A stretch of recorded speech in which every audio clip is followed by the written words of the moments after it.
네, 오늘은 여호수아 15장 1절에서 19절까지의 다소 좀 긴 내용이기도 하고요. 그리고 지명들이 계속해서 이어져서 나와서 이렇게 읽기가 쉽지는 않은 본문입니다. 하지만 내용 자체는 복잡하지는 않습니다. 자, 저와 여러분이 한 절씩 천천히 함께 교독해서 읽어 나가겠습니다. 또 유다 자손의 지파가 그들의 가족대로 제비 뽑은 땅의 남쪽으로는 에돔 경계에 이르고 또 남쪽 끝은 신광야까지라.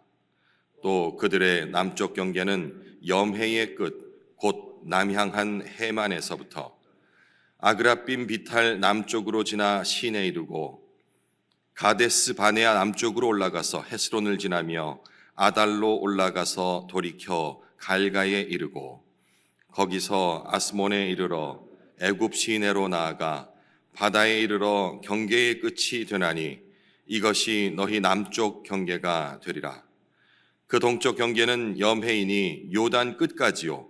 그 북쪽 경계는 요단 끝에 있는 해만에서부터 벳 호글라로 올라가서 벳 아라바 북쪽을 지나 르벤 자손 보한의 돌에 이르고 또 아골 골짜기에서부터 드비를 지나 북쪽으로 올라가서 그 강 남쪽에 있는 아둠밈 비탈 맞은편 길가를 향하고 나아가 엔세메스 물들을 지나 엔로겔에 이르며 또 흰놈의 아들 골짜기로 올라가서 여부스 곧 예루살렘 남쪽 어깨에 이르며 또 흰놈의 골짜기 앞 서쪽에 있는 산 꼭대기로 올라가나니 이곳은 르바임 골짜기 북쪽 끝이며 또 이 산 꼭대기에서부터 넵도아 샘물까지 이르러 에브론산 성읍들로 나아가고 또 바알라 곧 기럇 여아림으로 접어들며 또 바알라에서부터 서쪽으로 돌이켜 세일산에 이르러 여아림산 곧 그살론 곁 북쪽에 이르고 또 벳세메스로 내려가서 딥나를 지나고 또 에그론 비탈 북쪽으로 나아가 시크론으로 접어들어 바알라 산을 지나고 얌느엘에 이르나니 그 끝은 바다며 서쪽 경계는 대해와 그 대안이니 유다 자손이 그들의 가족대로 받은 사방 경계가 이러하니라. 여호와께서 여호수아에게 명령하신 대로 여호수아가 기럇 아르바 곧 헤브론을 유다 자손 중에서 분깃으로 여분네의 아들 갈렙에게 주었으니 아르바는 아낙의 아버지였더라. 갈렙이 거기서 아낙의 소생 그 세 아들 곧 세세와 아이만과 달메를 쫓아내었고 거기서 올라가서 드빌 주민을 쳤는데 드빌의 본 이름은 기럇 세벨이라. 갈렙이 말하기를 기럇 세벨을 쳐서 그것을 점령하는 자에게는 내 딸 악사를 아내로 주리라 하였더니 갈렙의 아우 그나스의 아들인 온니엘이 그것을 점령함으로 갈렙이 자기 딸 악사를 그에게 아내로 주었더라. 악사가 출가할 때에 그에게 청하여 자기 아버지에게 밭을 구하자 하고 나귀에서 내리매 갈렙이 그에게 묻되 네가 무엇을 원하느냐 하니 이르되 내게 복을 주소서. 아버지께서 나를 네겝 땅으로 보내시오니 샘물도 내게 주소서 하매 함께 읽겠습니다. 갈렙이 윗샘과 아랫샘을 그에게 주었더라. 유다 지파를 필두로 이제 실제적인 그 가나안 요단 서편 땅 분배가 지금 시작되고 있습니다. 유다 지파의 경계는 그러니까 여러 지명들이 있는데 남쪽부터 시작해서 동쪽 그리고 북쪽으로 나아가다가 마지막에 서쪽 대해에서 끝이 납니다. 굵게 볼 때. 한편 여분네의 아들 갈렙은 여호수아에게 요청한 헤브론을 취하여서 기업으로 삼고요. 조카 시각에 따른 조카가 아니고 동생이라 하는 그런 원언도 있던데 조카 온니엘의 도움을 받아서 드비를 점령하는 것. 이게 오늘 주된 내용이 되겠습니다. 지금 갈렙이 속한 유다 지파가 이스라엘의 선두에 나서고 있죠. 갈렙이 하나님의 약속을 상기시키면서 이 기업 땅을 차지한 것처럼 유다 지파도 야곱과 모세의 예언, 그러니까 창세기와 신명기에 나왔던 이 야곱과 모세의 예언대로 뭐 유언이라고 볼 수도 있겠습니다. 죽기 전에 했던 얘기니까 이 사자처럼 용명을 떨치면서 영적인 장자의 역할을 감당할 수 있을까? 예, 이런 정도의 관전 포인트를 가지고 이렇게 읽어 내려가면 조금 더 몰입을 할 수 있지 않을까 싶습니다. 사실 그 이스라엘의 혈통적 장자는 르우벤 지파입니다. 잘 아시다시피 그죠? 예, 르우벤 지파인데 이 창세기 35장에 그 르우벤이 죄를 범함으로 자신의 죄악으로 인해서 장자의 권리를 상실하죠. 그 권리가 요셉의 두 아들인 에브라임과 므낫세에게로 이전되었다는 내용이 이제 역대상 5장에 보면은 그런 기록이 있습니다. 이런 이유로 영적인 면에서나 또 실제 분깃을 그런 받는 면에서 유다와 그러니까 요셉은 이제 에브라임과 므낫세를 뜻합니다. 이 유다와 요셉이 장자의 역할을 대신해서 르우벤을 대신해서 담당한 것이다라고 우리가 짐작을 할 수가 있게 되는데 오늘 본문에서는 장자가 아닌 이 유다 지파가 먼저 기업을 받습니다. 지파의 뭐 규모 혹은 여기 되게 컸지 않습니까? 그리고 뭐 영향력에 따른 그런 특권이었을까요? 아니면 그 창세기 49장의 예언에 따른 그런 뭐 일종의 순명이라고 볼 수 있을런지요. 우리는 이 성경의 여러 사건을 통해서 이러한 순서, 장자의 순서, 아들의 순서 이런 순서보다 더 중요한 것이 그에 걸맞게 어울리게 주어지는 역할이라는 것을 여러 곳에서 확인을 할 수 있습니다. 더 많이 소유하고 또 더 높이 오르고 더 큰 영향력을 갖는 것이 축복이 아니라는 사실이죠.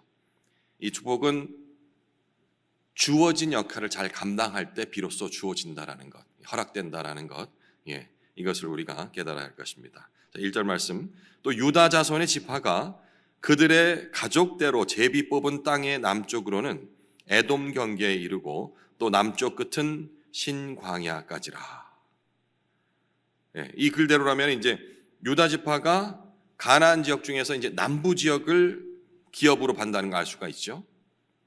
이후에 이제 2절부터 12절까지 등장하는 참 읽기도 쉽지 않은 그 수많은 지명이 바로 유다 지파가 기업으로 받은 땅이라고 우리가 생각하면 됩니다.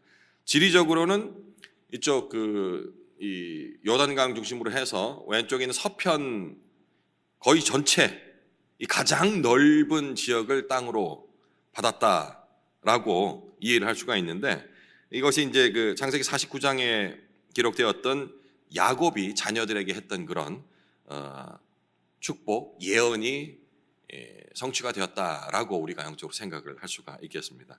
그런데 이제 이 넓은 땅 그냥 그 면적으로 봐서는 와 엄청나게 큰 땅을 물려받고 기업을 물려받으면서 복을 받았구나라고 생각할 수 있는데 이 넓은 땅이 요즘 뭐 입주를 기다리는 아파트들 있지 않습니까? 잘 지어놓고 깨끗하게 해놓고 이제 자 언제부터 입주하세요 하면은 그냥 탁 몸만 들어가면 돼요. 짐도 탁 미리 갖다 놓고 이런 새 아파트처럼 그 땅이 잘 정돈돼 가지고 그냥 들어가면 되는 땅이 아니었어요. 오히려 13절 이후에 나오는 그 갈렙이 그 땅들을 정복하는 과정 그리고 이제 그의 딸 악사가 셈을 달라고 요구를 하지 않습니까? 이 요구에서 보듯이 그 땅은 그곳에 있었던 그 대적들과 그리고 아주 지세가 험난했던 것 같아요. 그러니까 험난한 그런 지형 때문에 개척하고 정착하는데 쉽지 않은 험지였습니다. 악사가 물을 달라 했던 것은 그 마지막에 나오는 그 지명 그곳은 물도 귀했다는 얘기가 되겠죠, 그죠? 물이 없이는 그 넓은 땅에 의미가 없으니까. 그래 이 넓은 땅이 과연 우리 지금 상식으로 와 복을 많이 받았네라고 과연 생각할 수 있을런지. 하지만 이 갈렙은 일종의 험지가 되겠습니다. 지금 얘기했던 땅들은 다 험지예요. 험지를 마다하지 않고 순종하며 개척을 해나갑니다. 이 과정을 통해서 자신의 믿음을 여호와 하나님께 증명해 보이는 거죠. 마치 이 하나님의 관심은 땅이 아니라 믿음에 있음을 이 갈렙은 아주 진작부터 알고 있었다는 듯 그 땅을 허락했을 적에 바로 즉각적으로 행동에 임하지요. 정복하는 일들을. 이때 이제 우리가 또 주목해야 할 점이 바로 갈렙의 이런 믿음의 실천을 믿음 좋은 갈렙 혼자가 아니고 그의 가족이 그대로 다 함께 그 뜻을 따라서 그 믿음 그대로 본받아서 실천을 하고 있다는 점입니다. 12절 훌쩍 건너뛰었습니다. 서쪽 경계는 대해와 그 해안이니 유다 자손이 그들의 가족대로 받은 사방 경계가 이러하니라. 이 구절을 이 가족대로라는 이 단어를 통해서 우리가 짐작을 해볼 수 있는 겁니다. 가족대라는 말이 이 가족에게 가족 수대로 주어진 그런 몫을 얘기하는 것이 아니고 그것만 얘기하는 것이 아니고 가족이 함께 감당해야 할 그런 일들까지도 동참을 하고 있다라는 가족대로라는 그 단어에서 그것을 우리가 짐작을 할 수 있는 겁니다. 이스라엘이 광야 생활을 마치고 요단강을 건너서 이 가나안에 입성했을 적에 첫 관문으로 만났던 곳이 잘 아시다시피 여리고성이었습니다. 이 여리고성을 무너뜨리고 점령하는 과정은 우리가 언뜻 봐서는 너무나 쉬워 보입니다. 크게 힘들이지도 않고 6일 동안 매일 하루 그 성을 한 바퀴씩 돌다가 마지막 7째 날은 7번 돌고 함성 지르는 것으로 여리고성을 접수를 했어요. 그죠? 이게 뭘 봐서 힘든 일이겠습니까?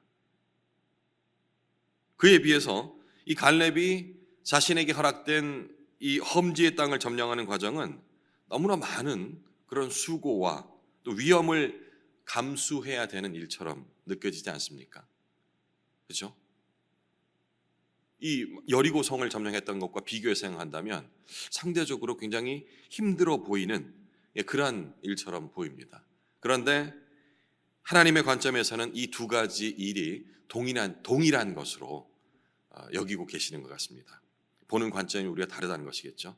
이 말도 안 되는 것 같은 명령에도 순종하는 그 믿음을 요구하고 계십니다. 여리고성을 다시 생각해 본다면 사실 그것도 말도 안 되는 얘기예요. 아니 이제 어떻게 지략과 그리고 무기를 주시는 것도 아닌 군사를 보내주시는 것도 아닌 그냥 빙빙 돌아라. 이게 사람의 시각으로 생각으로 봤을 적에는 말도 안 되는 일이거든요. 그런데 그 말도 안 되는 일을 순종합니다. 도를 하니까 돌았어요. 역시 여호수아 혼자 도는 게 아니죠. 이스라엘 온 백성이 같이 돕니다. 공동체가 동일한 믿음으로 함께하지 않으면 안 되는 그 일. 여호수아가 온 이스라엘 백성과 함께 돈 행위가 바로 그건 것이죠.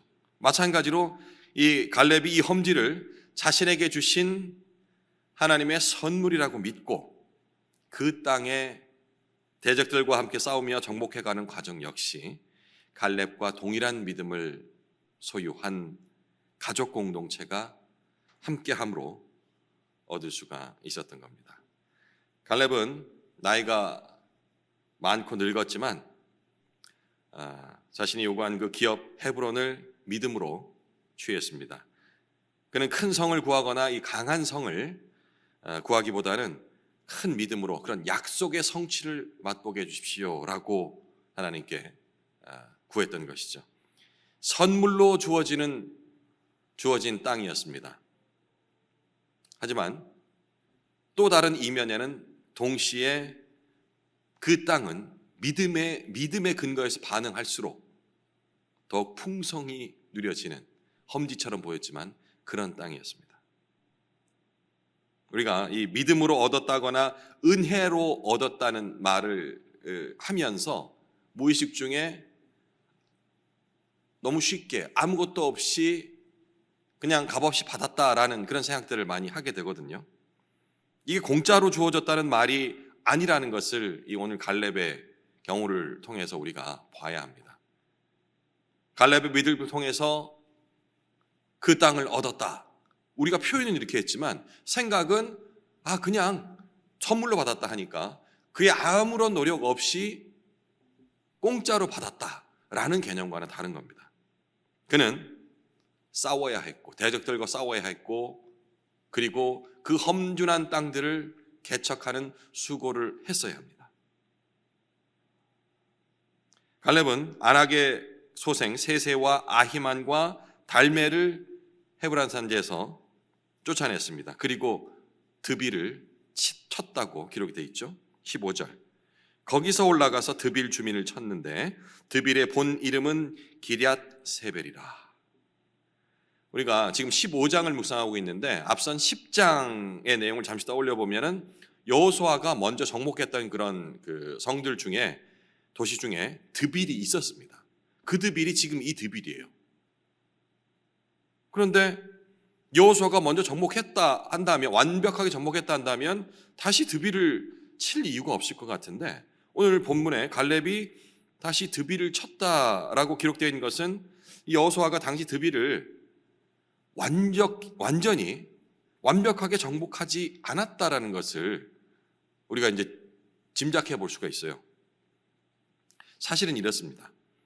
여호수아가 드빌을 정복을 했는데 그 도시에 정복하게 된다면은 진멸하라 했잖아요, 그죠? 모든 거 낭엽 진멸하라 하고 거기에 이스라엘 백성을 이주시켰어야 돼요. 그렇게 했어야 됐는데 그 도시에 이스라엘 백성을 거주하게 하지 않고 정복만 한 상태로 그냥 떠난 겁니다. 그로 인해서 다시 흩어졌던 가나안 족속이 드빌에 다시 들어와서 살고 있었던 것이죠. 이런 사실들을 볼 적에 여호와께서 이 가나안 땅에 들어갈 적에 그곳에 있는 모든 것을 진멸하라 라고 얘기했던 그 이유를 우리가 짐작할 수 있는 겁니다. 영적으로 우리가 지금 살고 있는 세상에서 우리의 환경과 이것을 접목시켜 볼 때에 뭐 이게 대단히 나에게 위해를 가려고 이제 딱 싹을 잘라놨으니까 염려 없어 라는 나와의 타협이라 할까요? 신앙적인 부분에서도 마찬가지. 이런 것들이 나중에 문제가 될 수 있다는 부분들을 이런 사건들을 통해서 우리가 봐야 되는 것입니다. 분명히 내가 알아요. 내 신앙에 있어서 내 신앙을 자꾸 갉아먹고 그리고 자꾸 나태하게 만드는 무언가가 있습니다. 사람마다 다 다르지만 있거든요. 그게 행동이 될 수도 있고 쓸데없는 걱정이 될 수도 있고 그리고 뭔가 충만하지 않다라는 더욱더 갖고 싶다라는 이 갖고 싶다라는 게 욕심이라 생각하지 않아요. 그냥 내 자식들이 좀 더 편히 살았으면 좋겠다라는 그런 바람들 지금도 충분히 그리고 우리가 영적으로 성장하기 위해서는 반드시 거쳐야 되는 시련들이 있는 걸 아는데 그것마저도 겪지 않았으면 하는 부모로서의 그런 염려들 이것도 역시 진멸해야 될 것들 중에 하나가 될 수 있다는 것입니다. 물론 부모로서 자식들의 안위를 위해서 하나님께 기도하고 그리고 그의 주변들을 내가 알아서 정리해주고 참 아름다운 마음이지만 그게 어느 순간 넘었을 적에 지금 이 드빌을 정복하고도 완벽하게 이스라엘 백성을 이주시켜서 거주하게 만들어서 더 이상의 새로운 것들이 그 거주민들이 다시 일어날 수 있는 요소들을 만들지 말았어야 함에도 불구하고 이 정도 밟아놨으니 이제는 될 거야 라는 이 오판 때문에 역시 드빌이 다시 가나안 사람들이 거주하고 대항하는 곳으로 만들어졌다는 것 이걸 우리가 이제 영적으로 우리에게도 적용해 볼 필요가 있다는 것입니다. 드빌의 점령하는 이 공은 갈렙의 조카 온니엘이 세웁니다. 그 대가로 갈렙의 딸 악사와 결혼을 하게 되지요. 잠시 이제 여담입니다만은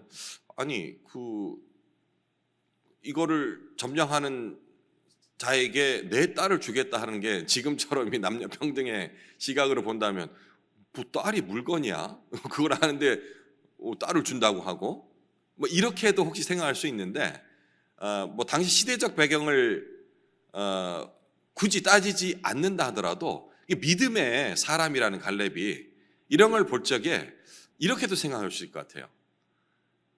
그 이제 힘들어 보이고 불가능해지는, 또 자신의 나이가 또 많기도 하고요. 그 땅을 점령하라 했을 적에 그 명령을 순종하는 사람은 자신과 동일한 하나님, 여호와 하나님에 대한 믿음을 소유한 사람이다. 그러니 내 딸을 준다라는 개념보다는 그런 믿음의 사람을 내 사위로 맞아들이겠다라는 그런 생각도 있었을 것 같아요. 그러니까 이제 표현상으로 내 딸을, 그 땅을 점령하는 자에게 포상으로 내 딸을 주겠다 이러니까 무슨 딸을 무슨 물건처럼, 이게 아니고 사위를 드린다는 그런 개념으로 생각한다면, 정말 나와 같은 동일한 믿음을 갖고 있는 그 누군가가 그 믿음으로 그 지역을 점령했을 때 믿음으로, 그 행위 자체가 믿음이라고 판단하고 있었던 것이 아닐까. 그 행을 준수한 사람은 믿음의 사람일 테니 내 딸이 그 믿음의 사람에게 시집가는 것이 좋겠다. 저는 그런 생각도 좀 한번 해봤습니다. 온니엘과 이 악사가 이 받은 땅 역시 험지였고요, 메마른 땅, 특별히 메마른 땅이었습니다. 그들은 그 땅을 포기하지 않고 뭐 이런 땅을 주세요라고 하지 않고 끝까지 그 땅을 순종해서 지켜내려고 하죠. 그 땅을 포기하지 않았다는 사실은 다음 구절에서 우리가 알 수 있습니다.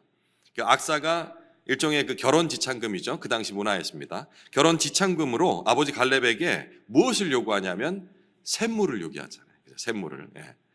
샘물을 요구하는 장면을 통해 짐작할 수 있습니다. 19절, 이르되 내게 복을 주소서, 아버지께서 나를 네겝 땅으로 보내시오니. 이 네겝 땅이 이 메마른 땅이에요.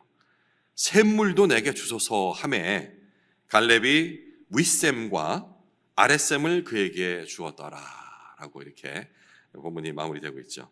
오늘 이야기는 그 약속의 땅에 대한 실제를 알려주는 내용이라고 우리가 생각할 수 있겠습니다. 약속의 땅은 차지해야, 그냥 주어지는 게 아니고 차지해야 얻을 수 있는 땅이고, 또 수고를 해야 열매를 맺을 수 있는 그런 땅이었습니다. 약속의 땅인 가나안 땅이 선물로 주시는 것이기 때문에 마치 노력 없이 얻을 수 있는 것이라고 생각할 수도 있었을 텐데, 그것은 아니라는 점을 오늘 본문을 통해서 알 수 있습니다. 그 땅은 갈렙과 같은 믿음을 가지고 있어야 차지할 수가 있고, 갈렙의 가족들처럼 공동체가 한 힘으로, 갈렙이 혼자가 아닌, 지도자 혼자의 힘이 아닌 이 공동체가 한 믿음으로 행하는 그 수고가 있을 때에 비로소 주어지는 것이라 할 수가 있겠습니다. 우리에게도 접목을 해야겠죠, 그죠? 접목은 어렵지 않을 것 같습니다. 우리 교회 영적 지도자를 할 수 있죠. 물론 교회 주인은 예수 그리스도십니다. 담임 목사님이 혼자서 좋은 방향을 이끌고 그 믿음으로 나아가서 우리 양떼들인 우리 지체들을 이끌고 나가야 하는 그런 책임이 있습니다만은, 오늘 본문을 통해 본다 한다면 동일한 믿음을 소유해야 공동체가 그 리더와 동일한 믿음을 행하고, 또한 여기 분명히 수고도 하고 있습니다. 아이고 그거 우리가 그런 걸 어떻게 해요? 그런 거는 목회자들이 좀 알아서 해야지, 이런 개념이 아니고 동일한 믿음으로 동일한 수고를 함께 이뤄 나갈 때 비로소 선물로 주어진, 우리에게 주어질 그 약속의 모든 은혜들이 임한다라는 것을 우리가 영적으로 적용해 볼 수가 있겠습니다. 남은 시간 이제 나의 믿음과 그리고 내가 속한 이 공동체의 믿음이 일치하고 있는지, 같은 방향을 보고 있는지, 그리고 그 믿음이 하나님의 뜻을 온전히 신뢰하는 그러한 믿음인지 개인적으로 묵상을 이어가시면 좋겠습니다.